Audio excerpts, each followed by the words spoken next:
in terms of the laning phase, right? We haven't seen too many of that happen. We've seen proxies, but we've never seen a 4-man rotation to completely cut off the supply line for the gold lane or even EXP. Very interesting here. Ohanar will be first pick. Oh, And Celio will be second pick. And remember, second pick so far has been the dominant one here. And in Celio, they chose to be the second pick. that's fair. I mean, we're already seeing a bit of differences here and there. We're seeing a Nolan ban, we're seeing a Matilda ban. Nolan, again, I don't usually expect him to get banned within that very first phase, but we see Fanny and Jushin as expected. Alpha ban? I mean, Dude, let me just say, it's all about mental now. Right? It's all about mental. In Celio, this is a test for them. They're 0-2. And now you don't have the Nolan. You don't have the Alpha. It's like you're forcing the Suyo, and now the Eve is in the hands of Rosa. This is do or die for Encilio. They're taking a risk here by being second pick. I mean, Reaper can technically pick up the Valentino one more time. Third game in a row. And pick up the Cho. And then pick up the Cho. I mean, if they pick up the Cho right now, we're not having the two big counter, well, I wouldn't even say counters, but better matchups against the Suyo are also gone. So I guess this is what Osprey is trying to do. They're trying to dangle some juicy Suyos in front of Justinian, and if he is more vocal about it to his coach, it might just be a trap. Yeah, I feel like picking up the Suyo early here, yeah, like you said, it might be a trap.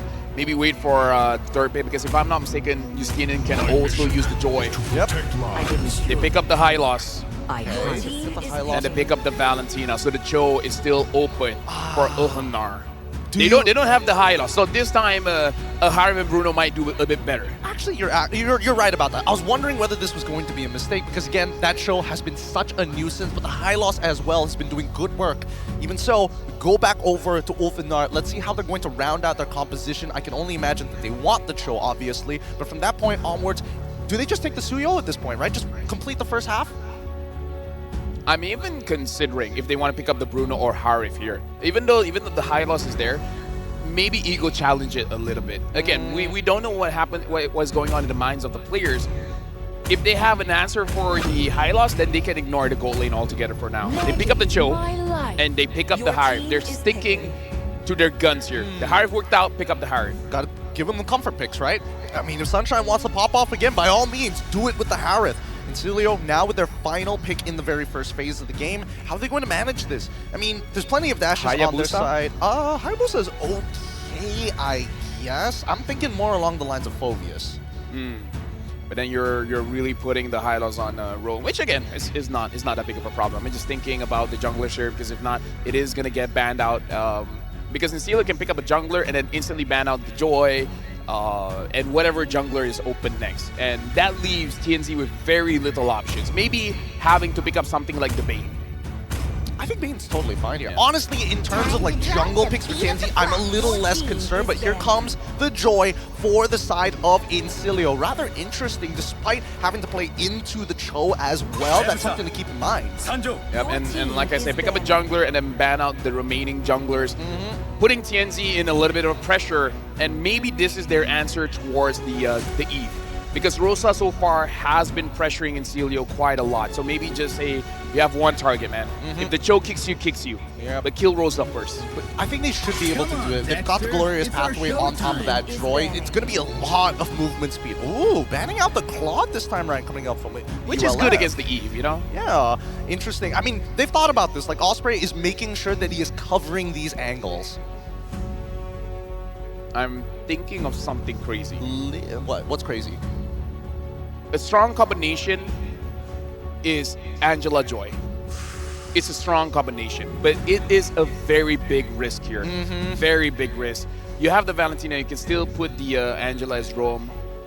Maybe it's like you can have the the argument is too risky for a final game. Yeah, it can also be the argument you gotta gamble a bit. You got risk management. Risk management, yeah. That's how we put it at the very beginning here. I think it's an interesting idea, and I think, oh man, it kind of depends, right? Because there's a potential for the early game to go really far south for the side of Incilio, because right now we don't see what the roamer option is for Ulfandar at this point in time, and the fact that they're also getting rid of the Edith, they understand that they don't want to get as disrupted. The most that they want to deal with is the glorious pathway, nothing more than that. Oh, a Tigreal. So a lot of setup here, a lot of setup. Looking at, you can put the row in the roam position, maybe pick up a Phoveus. They did pick that up before. I'm trying to think, is there any more impressive EXP laners besides the Phoveus? No, not really. Phoveus does well into the Khalid, does well into the Cho, but I mean, I think we've seen Apex 47 play the Cho already, and Alien does completely fine on the Phoveus unless he's designed to be sacrificed.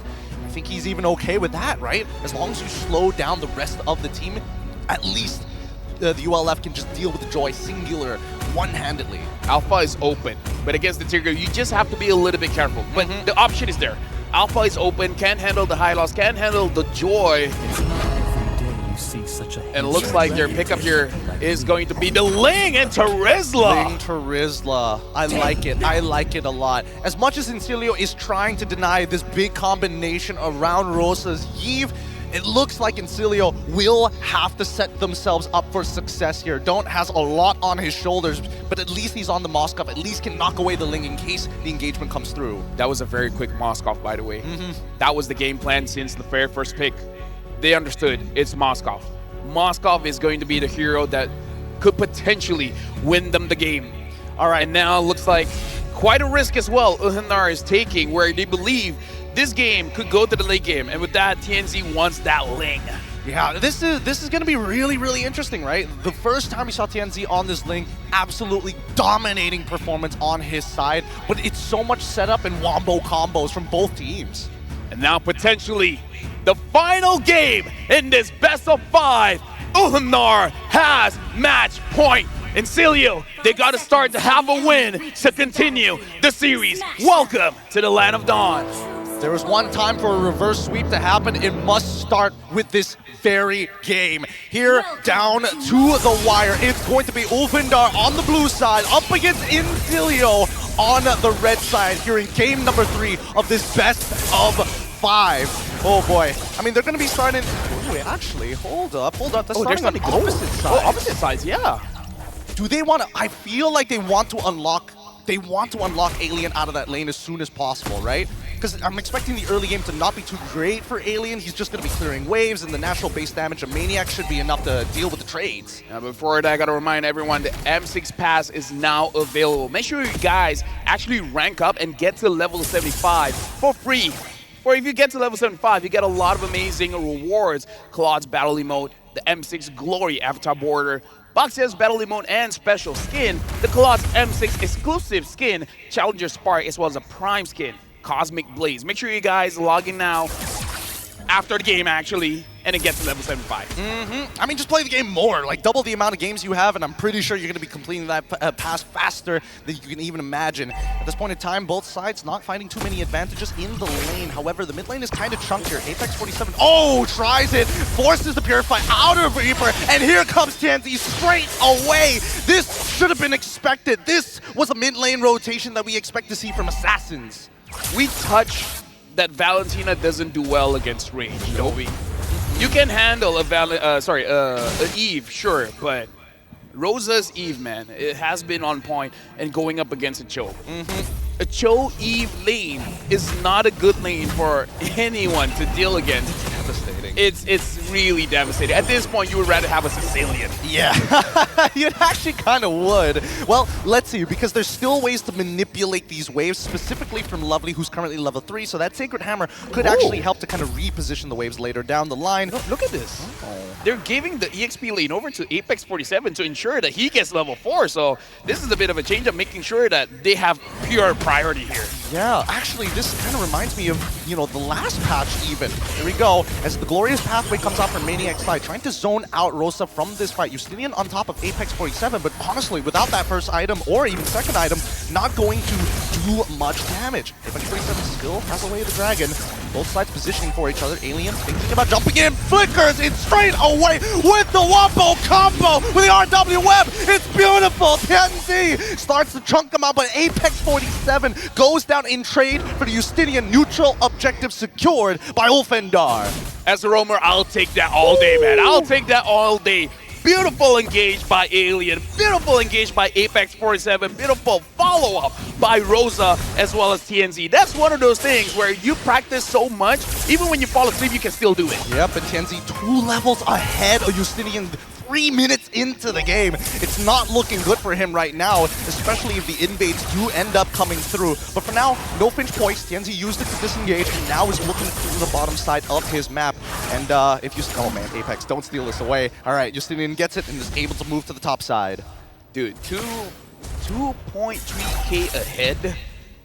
Dazzling, you feel invincible at this point. Oh, here he goes. Goes straight for it. Justinian dies instantaneously after 2 dashes. I mean, great implosion, but I don't think Reaper has enough to deal with it just yet.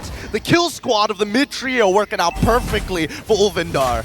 Another unfortunate thing is that if you're playing from behind, the Valentina passive basically doesn't work at all. So you're essentially working with just your active skills. It's like you don't even have a passive in the game. So Encilio is being shut down by all angles. Yep, and now here comes the Way of the Dragon, knowing that Lovely has nothing else. Quickly flickers out just before the penalty zone. Justinian is going to try, but doesn't have the base health. Electrifying Beat's going to come out, and Maniac with a glorious pathway to try and disengage his buddies here. Penalty zone from a Reaper. Tries his best. Wait, SOD comes through. Don't in the middle of the fight, gets the kill and trades Apex 47. Something that we've seen happen even in game number 2. Overheating by Ulfendar. You already got a good trade. Once you see it doesn't work out, back off. But I understand. You're almost 3,000 ahead. You want to make sure you don't let your opponents breathe. I can respect that. But again, final game in this match. Be a little bit careful. Yeah, he's got to be a little careful here. I mean, I can understand that, hey, even if Apex 47 dies, that just means that Sunshine has more space to play. But so far, the knockup, oh, even the implosion, RWN's going to come out real quick here. Penalty zone on to 2. The backline's in trouble as Apex 47 walks up to zone them away as TNZ is doing good amounts of damage. Well done as Sunshine is able to find a kill of his own. 2 for nothing in favor of, oh my goodness, and the purple buff above going to be denied away. Actually, wait, hold on. Justinian had to use his retribution here as well. So I think at this point, they're just going to back off. 3 level difference. Justinian just got his first item, which is great, but TNZ got his item quite a while ago and now working on his second. Justinian trying to get a kill onto Rosa, but Rosa able to flicker away. This is a very dangerous situation for Encilio. Now they got to really hope that Don't has been farming like crazy. I think somebody is going to have to bite the bullet and give their farm over to Don't. I don't think they have much choice because bot tier 1 is already broken. I'm expecting the lane swap to happen sometime soon. And I feel like the only one that can really sacrifice it is probably Maniac. But that's also a bit of a risk because if your front line is not tanky, then you're basically playing 4v5 and Don't. Oh wait, hold on, he actually meshes up the dash. He doesn't actually find enough energy to drop on over to the next one to secure this kill, but they get mid tier 1 and a good call. Ulfendar just telling TNZ, yo, calm down for a moment. Yeah, but look at this Gideon. 6 minutes in, almost 6,000 goal lead, 6 kills, and they got all outer turrets here. Now they're targeting the inner turrets. This is one of the faster games we've seen from Ulfendar. I think they recognize that now, if Encilio is going to play a very passive, docile approach, we just need to be the aggressors. We need to make the first move. Yeah, right now looking at the bot lane, Don't has been found out by TNZ. Okay, Sacred Hammer comes through. Penalty zone hits 2 onto the back line. Don't forced to actually step away. Apex 47 gets a kick onto Lovely side. Implosion onto 4, but it's a little too late. And now RWM to find another mega kill coming up from TNZ's side as the tier 2 collapses on the bottom lane. Yeah, right now, ooh, looking at the goal difference, this is oh my god, Don't actually. He went for it? He went for it. I mean, it limit testing, right? All right, limit hold testing. on. 1.1k difference, 1.1k difference, 1.7k difference, 1.5k difference, 1.8k difference. Everyone is minimum 1k ahead from their counterpart. Oh, Rosa might be in some trouble here. Out of position finally. They do. Oh no, Lovely is the one who ends up getting the kill. Oh man. That's not what you want to see at this point of the game. That hurts a little bit. That hurts on the inside. I mean, it's like there's an argument. Someone just secured a kill, but also true. But that kill was secured. For sure, Rosa's gonna die. Yeah, and Don't was nearby as well. So, I mean, now the Turtle going to be threatened here, but Incilio just don't have the items so far. Apex 47 going to go with the way of the Dragon as the Glorious pass away. Penalty zone almost connecting. Justinian able to get on out of there, but the RWM as a response from Reaper's side. Alien has plenty of DR. Purify this as we don't get to see the murder of Reaper. Sunshine and TNC find their own individual kills. Winning at all bases of the game, man. Top, mid, bottom, river, jungle, whatever it is. It's all Ulfnar. They're making sure game number 3 is going to be memorable as they show up against all the other teams waiting in the Swiss stage that they're coming for them next. Ulfnar finally living up to their namesake. Elite Berserker Warriors here. They're looking to raid. They're looking to take your land and your resources. Dude, this game is just minutes away from being over. Justinian's trying to run away from Apex 47. The kick connects. TNZ's there. He doesn't have enough energy, though, unless they do commit the ult. Justinian will get to run away for it now, but not, even so, he's just zoned out from his jungle. Justinian just cannot find any farm across the board. 7.6k ahead. Oh, sorry, 7.6k for the Ling, 5.4 for Justinian. Definitely a difference in the items here. It looks like BOD is up next for TNZ. I'm even at a point where will he have enough time to build that BOD? I don't think. Well, actually, he should be able to finish it off with another 2 more kills if it's 8.8. And never mind, I'll do the math later. But for now, with the Lord pushing on their side, they're going to be able to get the barriers down. The shielding is gone, and if they can get an inhibitor, they can pretty much set up for a checkmate angle. Unless Alien wants to get a little bold and try for something, but I don't think it's worth it. You say it's not worth it, Gideon. But when you say that, the more it feels like it's gonna happen. It's gonna happen. It's like you think it's a bad idea, and that's why I'm gonna do it anyway. All right, this might just be it. RWN as well as the Glorious Pathway. Sunshine losing 40% of his HP. They walk away. Deterrence being shown by Incilio. Second opportunity here as the next wave does start to collapse on that top side. They're gonna try their best because Lovely can't really walk up. Penalty zone onto 2 so far, and they jump brought through. Kundo is good. Tensi and Sunshine take out Maniac, and now the inhibitor falls. This is not looking great as the checkmate angle boxes have been ticked. If they can get bottom as well, any Lord looks good for Ulfnar. 10,000 goal lead, 11 kills. It's 10 minutes in the game, and they want mid. They want to continue the pressure. They know Incilio can't fight back. Yeah, they don't have it. Oh, Reaper losing 50% of his HP. Don't basically want to attack. Is pretty much 20%. Implosion actually coming through. Sunshine ends up making a mistake and dies. And now with at least the Blade of Tempest, he's trying to make a play for himself. Apex 47 should be okay. He still has that flicker. SOD does not connect. That could have been a turnaround for Incilio. I mean, this is what Ulfnar does. They put on pressure even with the detriment on them. But 9,000 gold, they can still hold this out very well. Incilio needs to do way more than that to actually take down Ulfnar at this point. Okay, at least the Trinity has been built, right? He's got 3 items. It's possible for him to honestly turn this game around because I'm not seeing a lot of armor being built. It's mainly magic resistance coming out from the side of Apex 47 and just pure damage. Maniac is there to protect Don't. Well, yeah, that's okay. It's okay. Yeah, it's fine. Yeah, it's like I just wanted to let you guys know I have my ult. It's like showing off that you're armed and well equipped without having to, really actually whip it out on somebody on the streets. Yeah, that's flexing. That's flexing. I mean, it's 34 seconds till it comes back up here. The Lord is available, and I think that if you're in Ulfnar's position, you don't have to rush it. Yeah, of course. Which means they will rush it. Well, yes, obviously. Obviously. Yeah, clearly. But Tempest of Blades is also coming in from TNZ's side. They don't want to end up losing structures on the opposite side of the map. And I think might as well, you're 11 minutes into the game, might as well wait for the Luminous Lord. Yep. Maniac sees Apex 47, same as Reaper. So far, Dawn is being very brave here. Very brave. I mean, if Apex can cancel this out, it'll be kind of funny. But at the same time, no Finch Poise coming in from TNZ. Everyone is far away from Don't. I'm just letting y'all know. Woo. I mean, to be fair, even TNZ is far away. So even if Apex gets a kick here, it won't result in much. Never mind. He's TNZ's on the way. He's on the way. It's about to happen again. Gateway of the Dragon already coming through. Ooh, even with the SOD, but Blade of Tempest is going to dodge. You ain't dashing out of this one, sucker. As he jumps on through the Finch Poise to close the distance against Justinian. Still has one more dash. Good save. Nicely played by Justinian to get out of there. Oh, yeah, but that's kind of a sad thing where the only thing you can do is get out of there. You can't get a return kill. I mean, if he dies, then he ends up losing he's going to lose the Lord anyways. He needs to stay alive just to be that threat, right? Yeah, unfortunately, he does have the Holy Crystal, so he can actually deal damage. It's just that he doesn't have an angle. He doesn't have an opportunity where this is like the same thing we talk about in game number 2 of Ulfenar. Like, you can get a kill for sure, but you yourself will die. So we can definitely see Justinian not making that mistake, not taking the bait.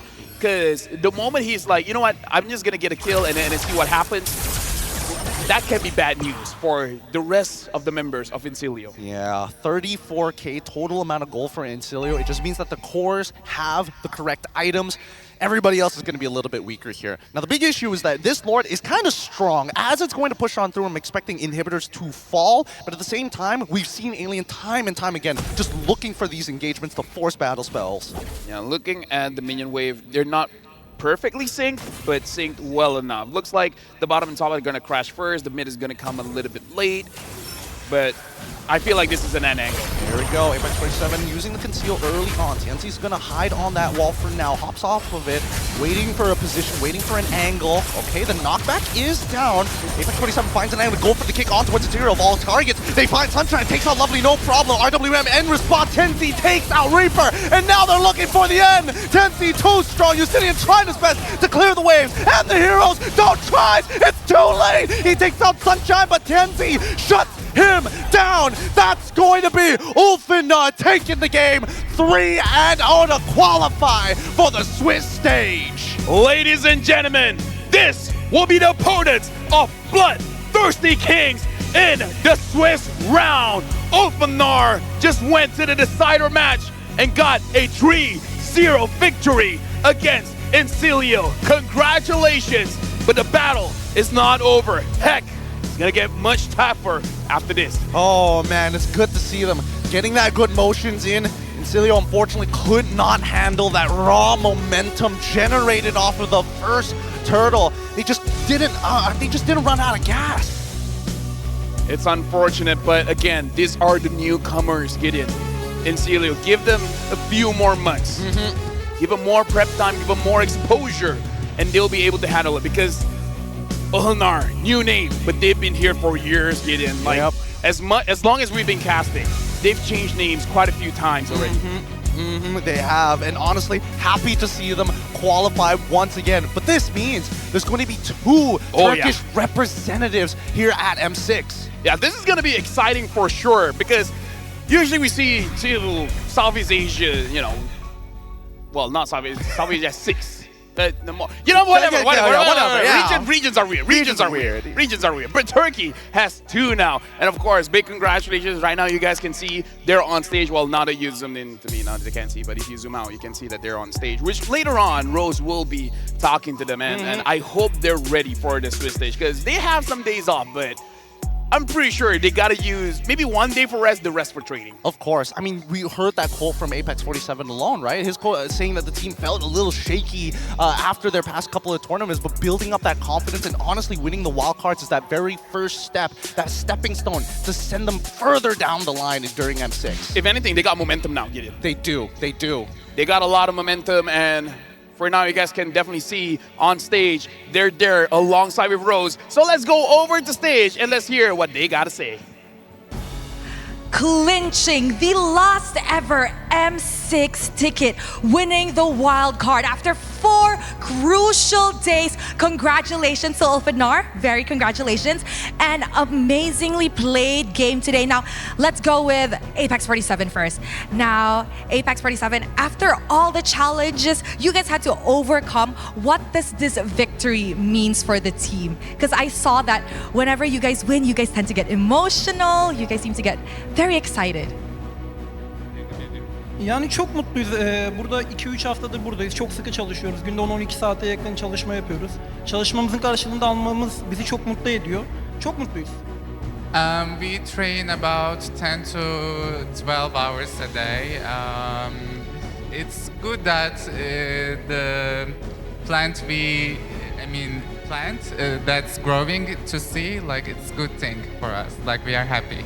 Okay, you guys are happy. Now, obviously, it's a very good thing for you guys because this thing is huge. And guys, 10 to 12 hours a day is no joke. So I gotta give it to you guys. Okay, now Alien, you have actually just secured your 4th ever M Series appearance. What keeps you motivated to just do better and always be at the peak of your performance? Mutluyum. Yani bir alışkanlık oldu benim için. Beni seven, destekleyen herkese teşekkür ederim. Öncelikle anneme, babama ve kız arkadaşıma teşekkür ediyorum. He thanks to everyone and firstly to his parents and his girlfriend. Oh, that's cute. Shout out to his parents and to his girlfriend. Okay, I like that a lot. He's giving credit where credit is due, but honestly, Alien, you also deserve a congratulations.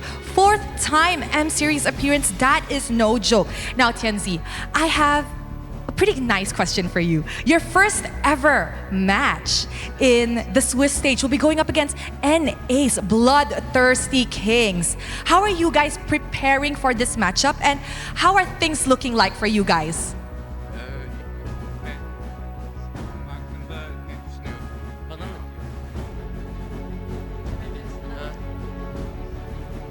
Yani Wildcard'da biz performansımızın %50'sini daha göstermiş bulunmaktayız şu an.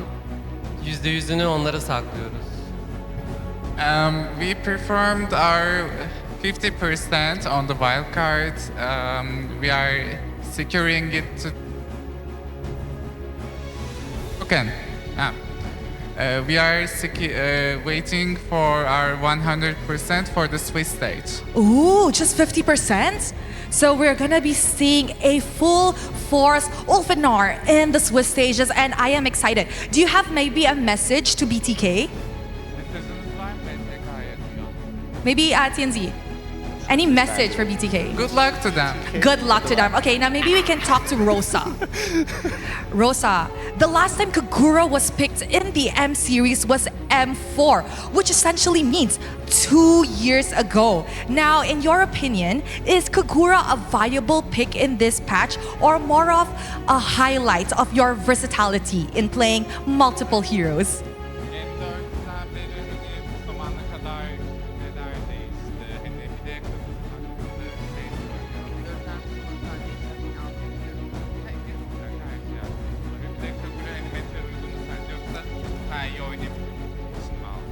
Yani bence meta uygun bir hero değil yani. Ben de çok iyi bir performans gösteremedim. Pek alışık olmadığım için disiplinlerde oynamadım. O yüzden oynanacağını düşünmüyorum. Sadece oraya olabilecek bir pikti. M4'ten bu yana değişen şeylere gelecek olursak da bizim açımızdan birlikte çok daha iyi bir performans gösterdiğimizi düşünüyorum. Birlikte hep birbirimize güvendik, çalıştık ve çok daha iyi bir takım oyunu gösterdiğimizi düşünüyorum.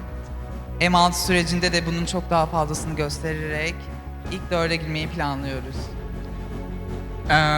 He said Kagura isn't that good in this meta, but against those opponents, I mean the heroes, Kagura could be pickable, so that's why we picked. If we come to what is difference after like before M4 and now, we are more stick together and we trust each other more than like enough. And like we will try to do our best. No, we will do our best, and we are willing to get top 4. Wow, top 4.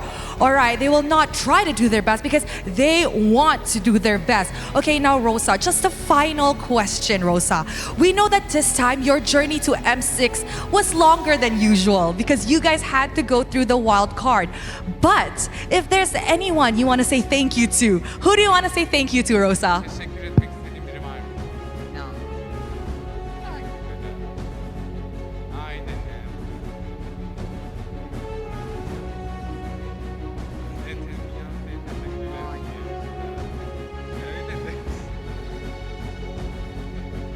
Okay, Rosa, come on. Bu zamana kadar bizi destekleyen herkese tekrardan teşekkür ederim. Bizi izleyen ve sonsuz güvene sahip olan kişilere buradan tekrardan teşekkürlerimi iletiyorum. He thanks to everyone who is supporting us and thanks